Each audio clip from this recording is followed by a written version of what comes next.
Welcome everyone to our very first Market in Minutes webinar. Today we will discuss our Market in Minutes Netherlands report of the first months of 2022. I will not do this alone, but I've invited my colleagues Ellen Waals, Head of Office Agency, and Raymond Frederiks, our Senior Research Consultant, to discuss this report with you today.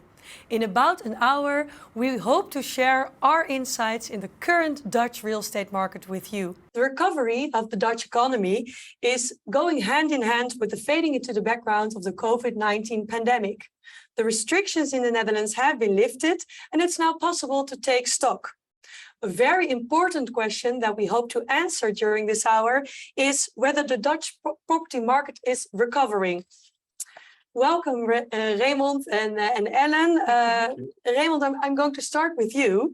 What are the main developments affecting the property market at the moment? Well, like you said before, most important was that our economy recovered quite strongly from the COVID pandemic. But we are in an entirely different situation right now, as most people might know. And that's due to inflation and, of course, the Russia-Ukraine conflict, in which the last also reinforces the former. So what you see is that inflation was already happening, and due to several things happening in Ukraine, prices, for example, of construction costs are rising. And so that's two of these trends happening together. They're having the most impact on the market. Yeah, and they're currently having impact on the market, but quite differently. For example, when you look at the investment market, you see that inflation is also leading to an increase in interest rates. So that's more a bigger consequence for investors. Mm-hmm. But for the user market, it has quite a different impact, because inflation might lead to inflation bound rent increases, or it might lead to higher costs for the occupier itself in all kinds of manners. So I think these are the two main topics. Yeah. And Ellen, of course, we just came out of the Provada Real Estate Fair last week. I can imagine you spoke to a lot of your clients, landlords and occupiers alike. Do you agree? Are these the main topics that are on the minds of your target group? Yeah, absolutely.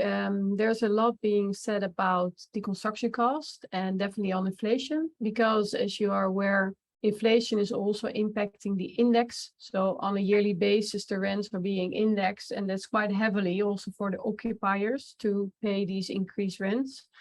On the other hand, a topic that hasn't been mentioned by Raymond before is going back to the office. Mm-hmm. And in all the minds of the occupiers, they're still struggling to foresee how their employees are going to behave. How often are they returning to the office, and how are we going to set up a working environment that matches these needs?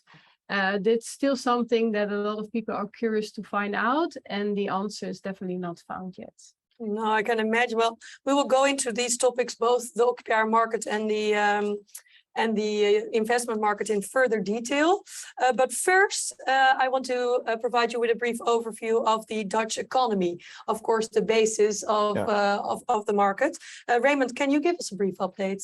Yeah, sure. So what we saw happening in the economy is quite strange at this moment, because when you look at consumer confidence, it was at the lowest point in history, actually, a little while ago.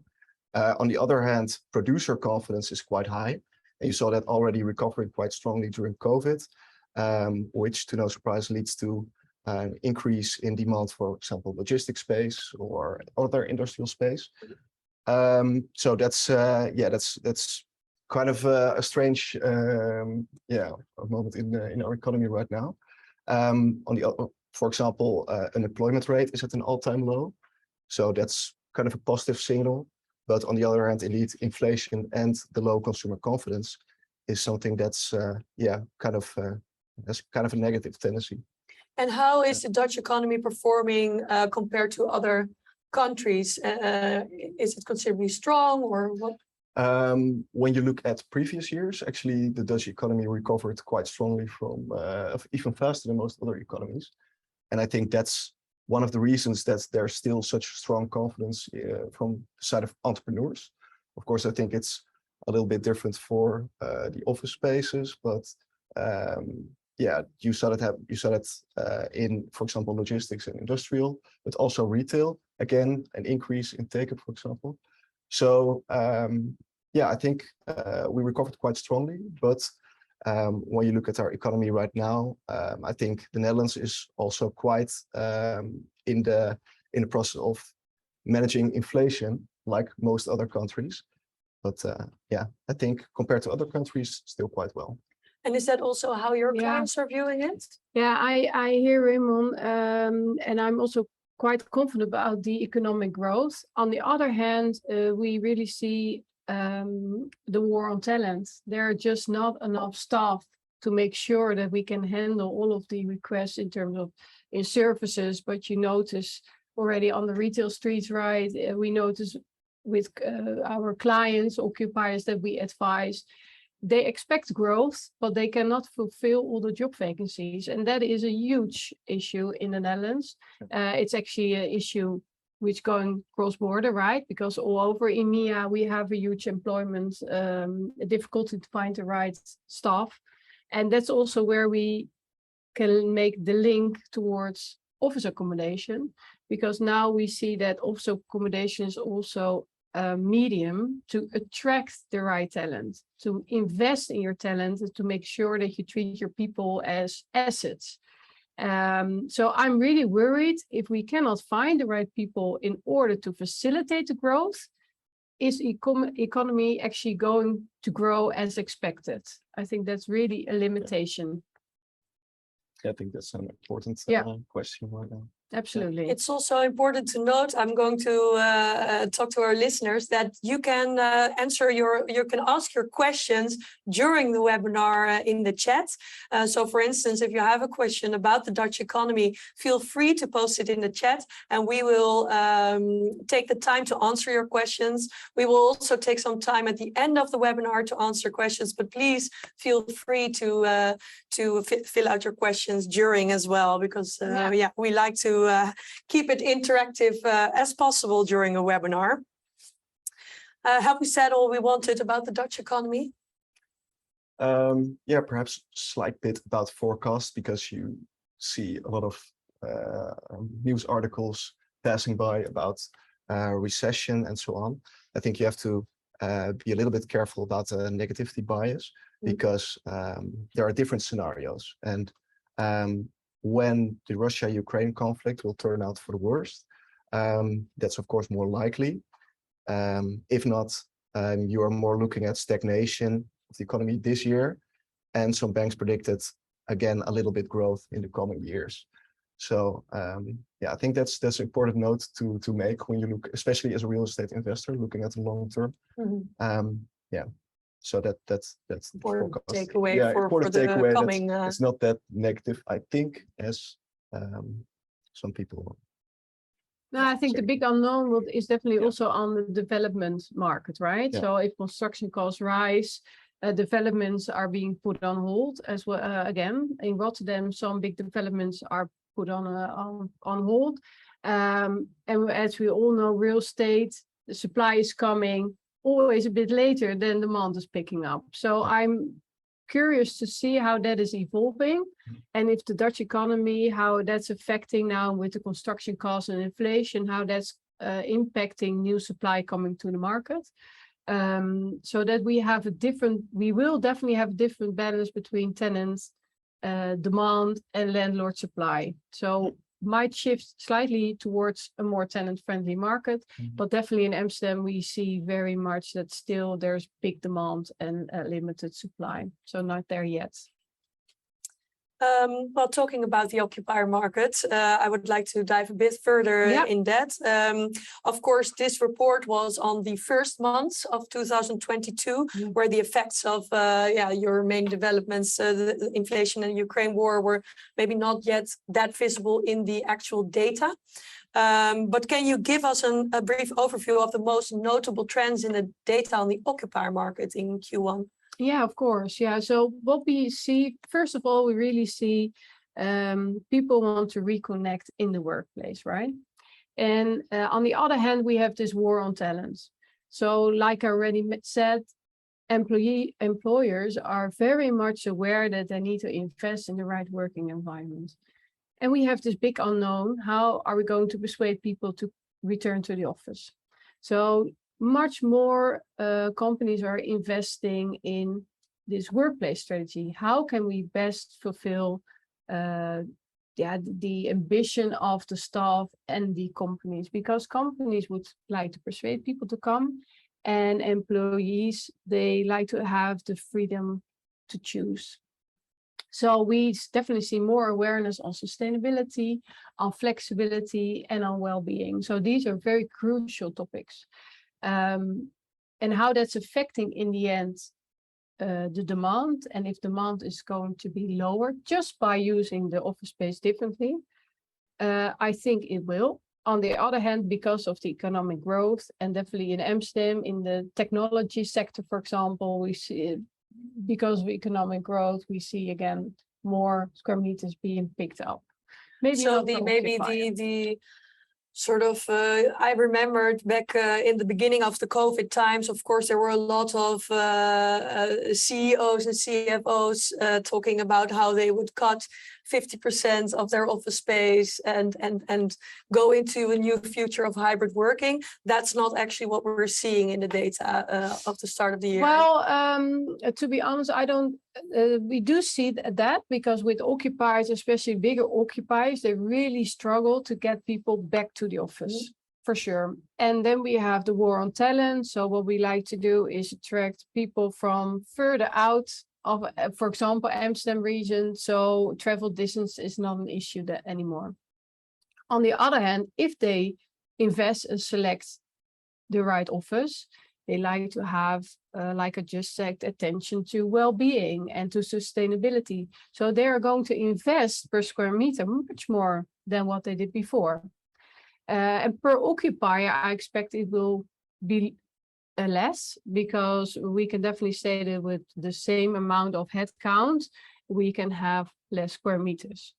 So maybe more shared amenities. More shared amenities, and there's a great pilot going on now with a big occupier in Amsterdam Southeast, who's actually going to shift their working environment, which normally they had, say, 80% in workstations and 20% amenities. And they're currently running a pilot, 80% amenities and just 20% of working stations. So that's quite interesting to see how that works. However, they've said with the pilot, based on the amount of headcount, that they now see that less people are coming. So it will be difficult to make sense out of the results, so to say. But indeed, there's a shift in the use of the office space. But that office is an important element of the engagement and keeping the culture alive. I think that is from a marketing perspective, also your brand culture and your employer branding. But so do you think maybe we haven't seen all the impact in the take-up data yet of the COVID? Absolutely. Yeah, I'm convinced about that. Yeah, absolutely. That also has to do with long-term leases, obviously, but also with the big unknown of every occupier, how it will, what's the effect in the long term. But the good thing is for the Netherlands, and we published that in our former reports as well, that the Dutch workforce was already very well known to working from home, right? So we already had quite optimistic occupancy rates, flex ratios per desk. So we were already desk sharing. So the impact will be not as much as we sometimes see in other cities or in other countries. Yeah. Well, that's mainly, of course, the office market. Raymond, what do we see in take-up in the other commercial real estate sectors in the Netherlands? Well, I think it's important to add that when you look at take-up numbers, you can't really connect it yet to the Russia-Ukraine conflict or inflation, because like Ellen explained, in the office space, what's currently affecting take-up is the degree of working from home, for example. And that's kind of a structural component, which will likely be of influence for years to come. And the same goes for retail, for example, where e-commerce is more important, affecting the take-up, more importantly affecting the take-up than inflation, than the Russia-Ukraine conflict. Because in the end, the occupier is it's mostly influenced by these structural components and not necessarily by that much by inflation. When you look at take-up numbers, you saw that, for example, retail, it increased with 5% in the first quarter of 2022 compared to the first quarter of 2021. So we saw a little bit of an increase on that side. So I think currently we don't see any negative tendencies in take-up on that side. And the same goes for logistics, where there was the highest actually take-up in the first quarter of 2022. All time ever in the Netherlands. So the only exception maybe is the industrial market, excluding logistics. You're looking at smaller properties for smaller and middle-sized companies. And there you saw the biggest decrease actually in take-up, but that's mostly due to a very strong decrease actually in the supply of these. So it's very hard to come by. Because wouldn't that also be an issue in the bigger logistics market? Because it's the biggest take-up ever, but there's also, I think, a shortage of supply, but that's not yet impacting the take-up numbers. No, surprisingly not. But I do think that when you're in the market, it's increasingly difficult to, especially to acquire logistics space as a user in the hotspots. It wouldn't surprise me if take-up would decrease due to the fact that I think that was also one of our conclusions from a logistics report, that you see take-up outside the hotspots. So occupiers may be moving out of the favorite locations. And what I also found, to add to that, a very interesting report of Savills Logistics of the team of Nick and Doug, is the change in the supply chain and shift that we expect from offshoring to nearshoring. And I definitely expect that to have a huge impact also on take-up, even more to bring logistics hub back to the Netherlands instead of outsourcing it further out. Interesting read for our audience as well. Definitely, it's also part of our impacts program of World Research. If there's any questions about the Dutch occupier market, feel free to put them in the chat and we will talk more about it. I would like to shift to the topic of ESG. I think we could all say, everyone that was at Provana, that this is the main topic of discussion. It's also something that a lot of market parties are struggling with, how to incorporate ESG in their daily business, into their business plans. But it's also affecting occupier demand. So we see that the occupier demand for offices is increasing, but maybe the sort of offices, you already touched upon it, that they're looking for is shifting more into the newer buildings, high quality, with WELL certificates or BREEAM certificates. And then what do you think is really driving this trend of ESG in the occupier market? There are actually two reasons behind that. One is, I already mentioned, it's really the war on talent and wanting to invest in the people as being their most important asset. The second one is legislation, because from the 1st of January 2022, we have the taxonomy legislation, right? So all economic activities of occupiers in the EU are being measured.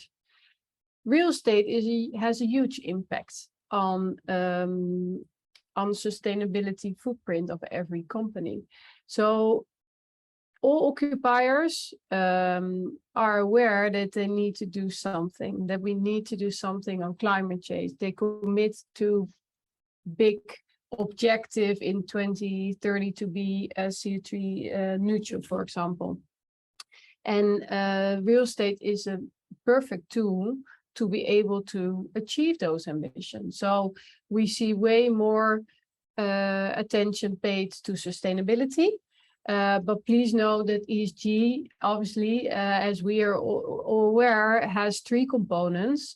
So as much as we focus on sustainability, low energy, what type of materials are used, how are the logistics around construction being managed, just some examples.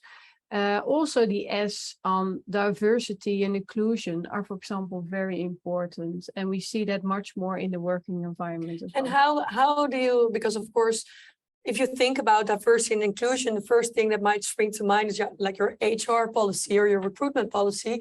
What can the workplace do in terms of diversity and inclusion?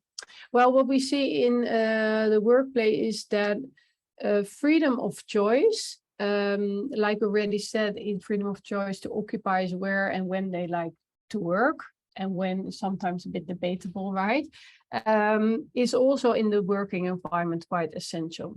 So if you are attracting diverse workforce, you should be aware that you also offer a diverse type of working environments. So you choose where and how you like to work, how you like to collaborate, and how you be inspired. And obviously, there are also some very straightforward examples. If you attract more women, that you also need to have more facilities around when they're returning back from maternity leave, those type of things. But I think those are two small as an example, and that you can broaden that much more. And it's interesting. It's all about the right fit to your staff, which is becoming more diverse, and the right fit between your staff, their activities, the company objectives, and the working environment. And there's actually not one size fits all, that's for sure. Yeah, I think there's also, which I find interesting with a background in psychology, more openness to thinking about neurodiversity. So, for instance, people with autism or needing more quiet space and things like that, which I've never seen in the market before. So personally, I think it's a positive trend. We act a lot on behalf of the technology sector, so occupiers technology. Their core asset in terms of staff is developers, right? And we know that they are very sensitive to acoustics, to not being distracted in doing their work properly. On the other hand, they also need a lot of breakout areas because they love, after developing, brainstorm, but also gaming, just doing fun things. And yesterday we visited a property of a big tech firm, and you saw that there was so much attention paid to fun things in the working environment. And that working environment is not just said, oh, yeah, put fun things in there. No, that's an outcome. It's all about really defining the personas that are part of that specific company or that specific culture. So indeed, it needs to match, right? Yeah. And go back to the beginning of your answer when you said there's two things driving that demand for more sustainable or ESG focused office space. You said the legislation, and you said, you know, the corporate objectives on ESG, but also the employees. So is this something that employees are actively asking for? Do you think that employees would prefer to work in a workplace that is sustainable and has attention to these social aspects? Absolutely. 100%, yes, they do. And if we look, if we think future forward, so say in 10 or 20 years, we look to the different, to millennials, different generations, millennials, Gen Z, 100%. As a corporate, as an occupier, you need to have a clear answer to your question on your sustainability, 100%. And the working environment is your platform to show, because it's so tangible. I think that's... And do you think landlords are aware enough of this development, or do they have the sort of the end user being, you know, not the tenant, but the people working in the office in mind when they are making new developments? Well, some do and some don't. That's quite a difference. I really believe that the quality level of developers in the Netherlands is very high. They're very occupier-minded. There's a lot of innovation in the office developments in the Dutch market. So yeah, I would say yes. What we do see is that because we are also evolving our own occupier business, we currently offer workplace in every single tenant rep process. And we connect our workplace leads with our landlords as well. So we bridge the occupier mindset with the landlord plans, so to say, if you understand what I mean. So yes, their product is coming to the market, which is definitely sort of matching the needs of the occupiers. But again, we also always have this time lap, right? So we are now building something for 3 years from now. You don't know what will happen. No. Yeah, but I think also that developers will maybe attribute more to the needs of, for example, the end investor. And I think, for example, pension funds, I think that intrinsically ESG-proof investments are gaining importance for pension funds because they have such a large client base, which are also thinking more about ESG, and these are in the end just people like you and me who also think that ESG is becoming more important. So pension funds, they work for them, and they see that their capital will be put to good use in terms of ESG. So I think the trend is driven from different angles, which is good. It is accelerating the process. I do think that we will see a lot more. I mean, the new developments, we see some, I mean, excellent new office developments in the Amsterdam market, for example, in the Rotterdam market, very high ambitious. But I will expect probably some retrofitting in the, so to speak, sustainable stock, so which is maybe already energy label A, or but still it needs to adapt to these more maybe social aspects, which occupiers are now asking for. Yeah, and more focus on, because we really, I think what is a bit old-fashioned about real estate market is that currently also sustainability, we link it only to certifications, right? This is BREEAM, energy labels, but there's much more. There's much more. And in ESG, an important element is also health and well-being. And for example, creating outside areas, I think that is crucial going forward. In the buildings where we offer tenants outside area, they're leased out straight away. Are they also prepared to pay a higher lease price? Yeah, absolutely. Yeah, so if you are able, and we have many examples of that already in Amsterdam, we published that in a previous report as well, that if you offer the tenants something different, biophilic design, more green inside out, more amenities, therefore offering flexibilities in terms of using amenities in the building, and therefore being able to reduce the office square meters of your own floors, so to say. And also having outside area, a garden or a balcony or terraces, whatever. It needs to have the full story. And then definitely we see that those developments are pushing prime rents up, sometimes even 25-30% above markets. Yeah. I think that's something that probably our landlords listening are questioning, right? Where they're making investments and they want to see a return on investment. Absolutely, yeah, and it's all about being able to tell the whole story to their tenants. Because if the tenant has a feel that they really invest in their people, and therefore their people are more productive, happier. What do you think about happiness in the workforce is so crucial. You create way more engagement and commitment of your staff if you have happy staff. So those soft elements are currently now in every C-suite on the table, right? And if you can deliver an office building which contributes to that, then it's an easy calculation to make. Raymond, the other factor that Ellen spoke about is legislation. Of course, we have tools and legislation from a European perspective, like EU taxonomy and SFDR. But are there any new local initiatives that our listeners should know about? Yeah, for example, you have the carbon dioxide meter from the Dutch Green Building Council. And carbon dioxide meter, they can count the total extraction of carbon dioxide in the entire construction process, not just in the materials, but also what is exposed during the construction phase. And that's a little bit more than just in the building itself. So that gives a better image of the entire carbon dioxide emissions, so to speak. So I think that's a good example as well. And what's the Dutch name of that? Maybe for a Dutch. Or am I now asking? Yeah.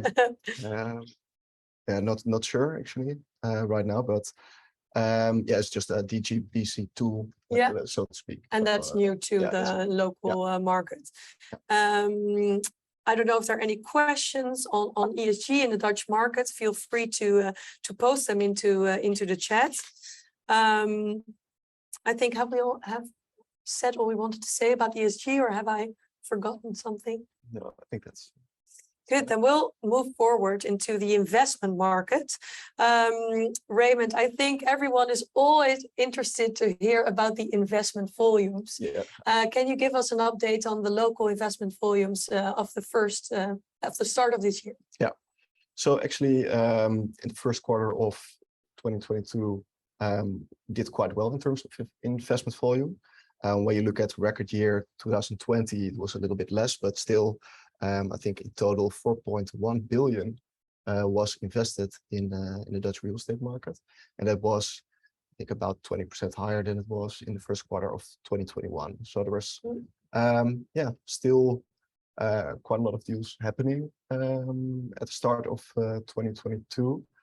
Of course, I think the investment climate changed a little bit when the Russia-Ukraine conflict escalated, and inflation, of course, increased a little bit. But yeah, I think first quarter is still the first quarter did still pretty well. And what can you tell us about that? About the origin of the capital targeting the Netherlands? Well, I also in the publication Market Minutes, we had a couple of maps. That shows where the foreign capital targets in the Netherlands. Yeah. And for example, you look at the office spaces, you saw that I'm gonna open up the map. So I can give a better explanation to you guys. Okay, starting off with logistics, for example. You saw that especially foreign capital targeted all across the Netherlands. And that's what we heard from our guys at the logistics department as well, is that investment appetite for logistic investments was so high that there was not enough product in the on the core locations, on the logistics hotspots. They were increasingly moving out of the hotspots as well. So that's interesting because it gives an example that the entire Dutch logistics market is kind of seen as core by foreign investors as well.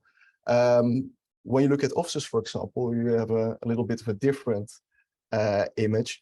And there, I think, and maybe Ellen can confirm that, but investors, at least foreign investors, are still very much targeting the G4 cities, like the G5 cities, G4 cities. Amsterdam, Rotterdam, The Hague, Amsterdam, Rotterdam, The Hague. Eindhoven? Eindhoven, maybe as well. Yes, so that's kind of a big difference between these sectors. And you saw that. Is that maybe also, sorry to interrupt, but is that maybe also due to the fact that the office market is at this moment seen as a little bit more risk or more uncertain than the logistics market? Yeah, probably because I think the risk for prime office spaces might be a little less because there's still sufficient demand on the occupier side, I think, but maybe we can confirm it as well. Yeah. But but maybe secondary office spaces are a little bit riskier at the moment. I think that comes as no surprise for our viewers. So that's why when you look at these uncertain times, you'll probably have a bigger tendency to move to quality tenants, and at office spaces, the G5 cities, so to speak, are still seen as core. So I think that's the main difference between logistics, office, retail, for example. Nowadays, especially in supermarkets and local shopping centers are seen as core. Yeah. So that's interesting to see when more so than high street shops. Yeah, more so. And then when you look at foreign capital, for example, where it targeted in the Netherlands, you saw that there were some larger shopping centers with a lot of convenience were bought outside the G5 cities. So yeah, that's also saying a lot about what locations and what type of product within retail is seen as core. Yeah. Supermarkets maybe after COVID. Definitely. So that's they performed really well during COVID. So that's I think that gave a clear example that the fundamentals were really strong. So, But also looking now forward, right? Because it's looking backwards, with having the interest going up. Yeah.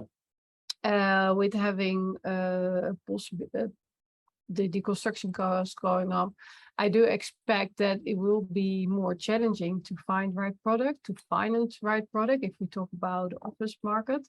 And hopefully the occupier market in terms of take-up will stay as strong as it is, even though they cannot find and attract the right talent. So I think economic growth will be crucial in order to keep the market as healthy as it is now. Well, healthy in terms of landlords' perspective, right? It's not as healthy for the tenants.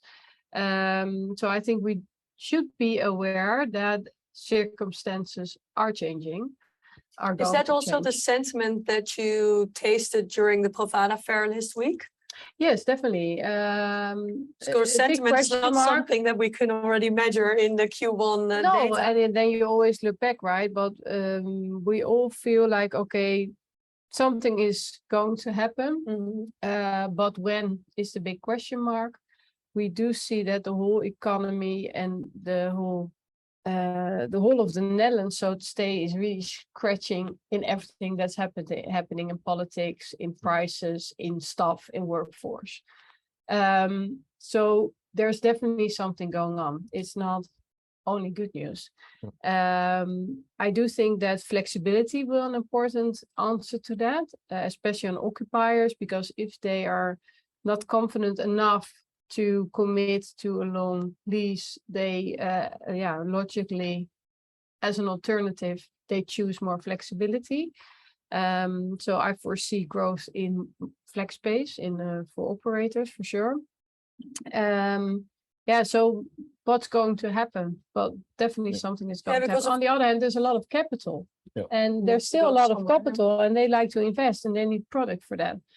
I think also when you are an investor and you have to allocate that capital, I think the stock market is quite uncertain at this moment. You can move to state bonds, but returns are still the spread between state bonds and real estate returns are still quite high. Absolutely. So that still makes real estate an interesting because we talked option. about, of course, in the beginning about the two main developments, inflation and the increasing interest rates. What do you foresee will be the impact of those two developments in the Dutch market in the coming months? Well, I think it will be harder for investors, especially with a lot of borrowed capital, to find opportunities because, like Ellen already mentioned, it will be harder to find product. There was a lot of competition. It's harder at this moment to develop new properties because of rising construction costs and so on, lack of labor to even construct these new properties. So that makes it, especially in this uncertain times, more competition for the same product. So it will be, well, on the other hand, interest rates are going up. So especially if you are an investor with a lot of borrowed capital, I think it will be quite difficult to find new opportunities at this moment.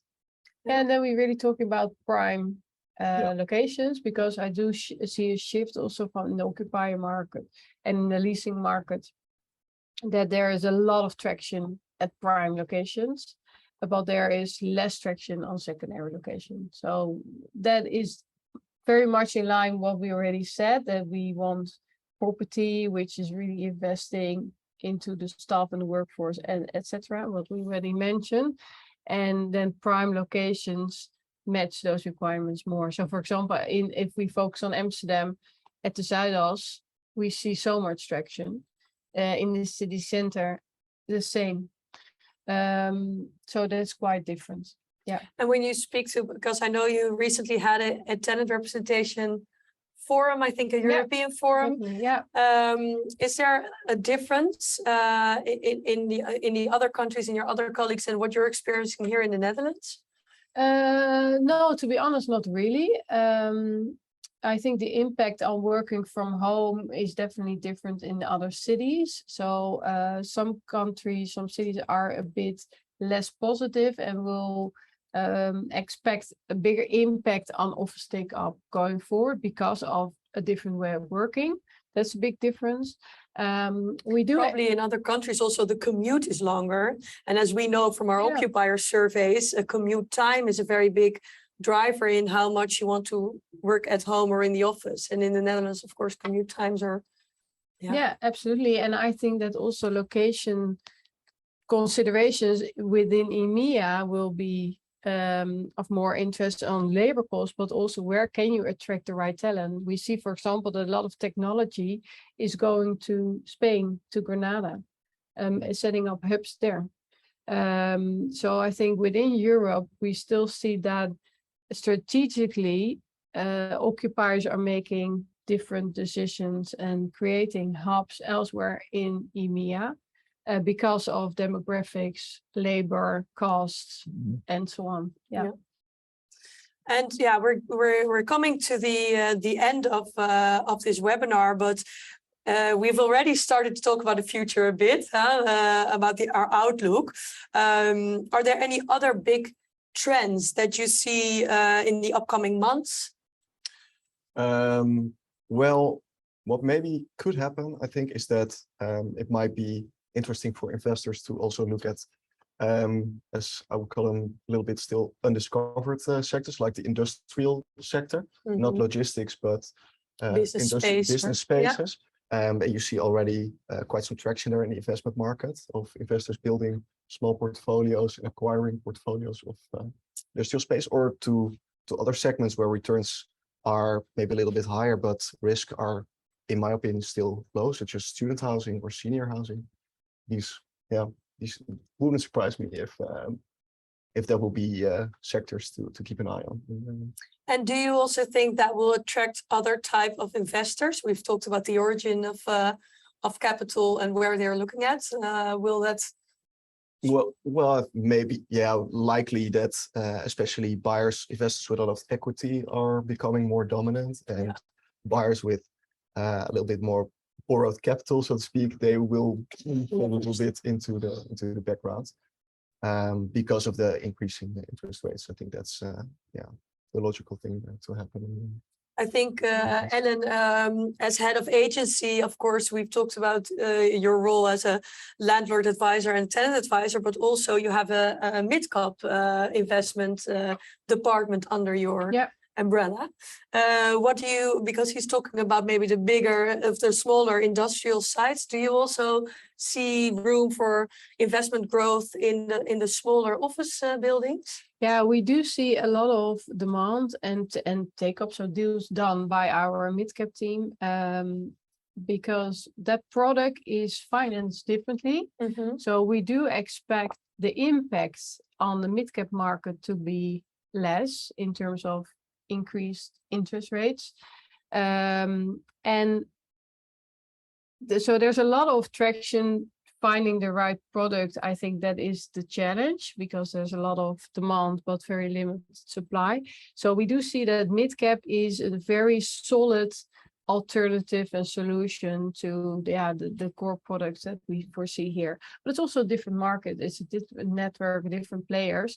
And therefore we are extremely proud that we now put full focus on it, because then you see that you are playing in a different table in a different setting. But yeah, we believe that it's a more stable market outlook. It has a stable outlook. And for your other, so we've talked a bit about flexible office space.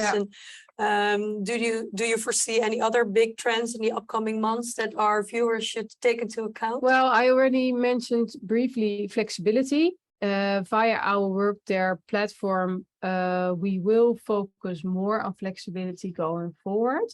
What I mean by that is that not only our platform, but because of the platform, we are really a flex expert. And what we're going to do now is integrate that in every tenant rep assignment.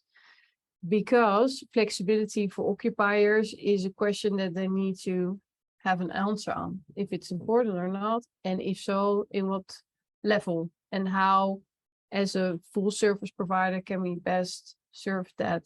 And do you mean occupiers are thinking about adding like a flexible part to their conventional space, absolutely. or going flexible all the way? Both. That depends, obviously. But it can also be both. We actually visited a WeWork in London 2 weeks ago, one of the biggest in the world, in Waterloo. It was impressive with the amount of big occupiers only being leased out full floors. So don't think about flex just by 5 workstations, but full floors. But they are being offered so much flexibility because of all the amenities in the building. They can better assess what they need. And if it's not what they need, they can also change that, right? Or they say, okay, what I just said with strategically all the location, they can also decide, okay, we don't no longer want to be in London, but we like to be in Lisbon or whatever.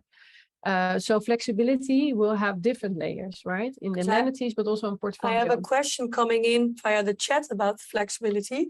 So from what we see in the office market, do we think occupiers nowadays prefer shorter lease terms or maybe other flexible arrangements? Yeah, I do think so. On the other hand, we have to bear in mind that shorter leases, if you don't lease your space with an operator, so you have core and shell, you need to invest huge amount of capex, and that's actually going to be much more. We expect an increase in that. And if you have shorter leases, it will be too costly per annum actually. So shorter leases will automatically lead to more demand for flex space within an operator. It's now time to look at the chat to see if there's any questions that our viewers would like to ask us before we round up this Marketing Minutes webinar. So I'm looking into the chats if there's any questions coming in. No questions at this time. Please feel free to yeah, maybe also afterwards. It will also of be course, nice. Yeah, you can always get in touch with your regular contacts. I have a question. It seems like more and more regulatory measures are introduced onto the Dutch residential markets. Is that something investors should be concerned about? I think it's a good question. We haven't gone into specifics of the resi markets, but Raymond, I know you know more about this.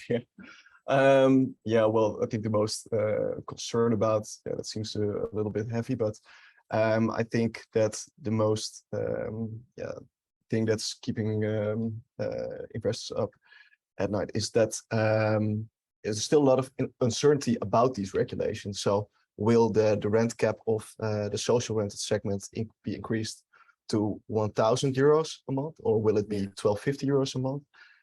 So the exact interpretation of that law is still very wide open, and that's what's causing most of the, I think, most of the investors to keep their hands off the Dutch residential market. And have we also seen that in terms of investment volumes in residential in Q1?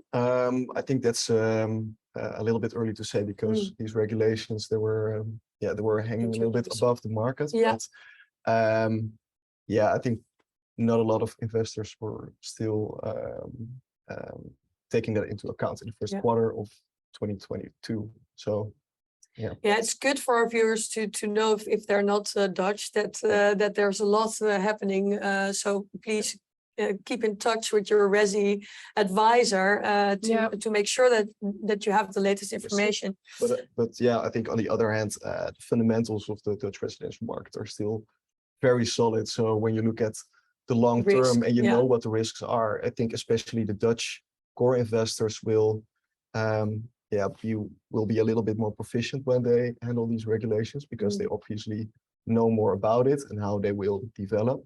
So maybe good for especially the investors with a little bit less knowledge to keep yourself well informed, so to speak, about these regulations. And then still it could be a very interesting sector to invest in. And also very well matched with ESG strategies, right? If you think about affordable rents, it fits really well with the S.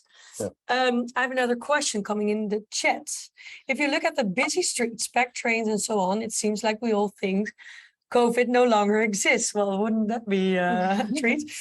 Do you expect a comeback of retail at the expense of e-commerce/logistics? Well, especially during COVID-19, that gave a very skewed image, of course, about the intrinsic demand for consumers to shop in our streets.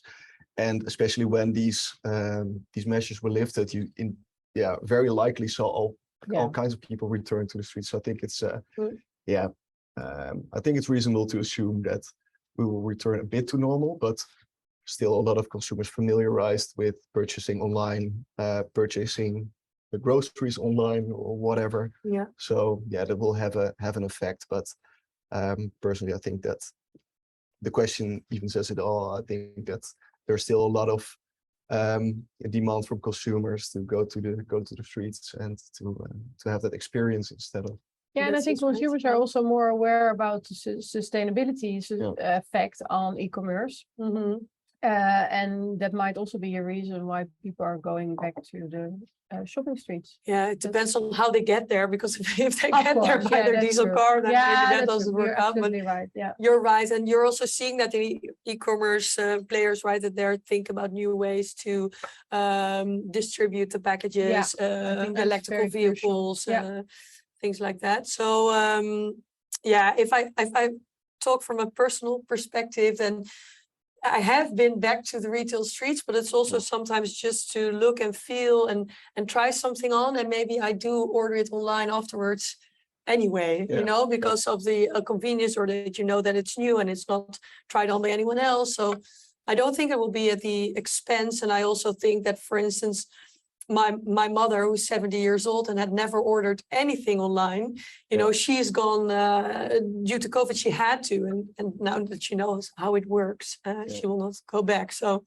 but that's from a personal perspective, not from a market view. There are no further questions in the chat, so I would like to round up with a little bit of a summary for our viewers.